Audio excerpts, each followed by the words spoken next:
చతురం movie review. Chathuram అనే Malayalam movie Saina play అనే OTT ప్లాట్ఫామ్లో స్ట్రీమ్ అవుతుంది. ఈ మూవీ తెలుగులో కూడా అవైలబుల్లో ఉంది.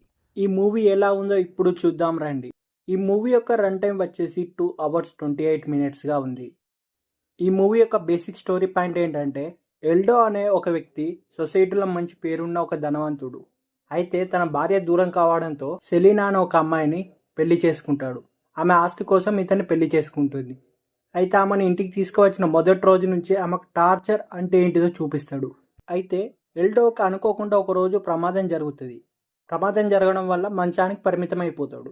అతన్ని చూసుకోవడానికి కేర్ టేకర్గా బాల్ తాజర్ అనే యువకుడు ఆ ఇంటికి వస్తాడు. కొన్ని రోజులకు సెలీనా బాల్ తాజర్ ప్రేమలో పడుతుంది. అయితే తర్వాత తన ప్రియుడు సెలీనా కలిసి సెలీనా భర్తపై ఎలా రివెంజ్ తీర్చుకున్నాయని తెలియాలంటే మనం మూవీ చూడవలసిందే. ఈ మూవీలో అడల్ట్ కంటెంట్ బాగా ఉంది.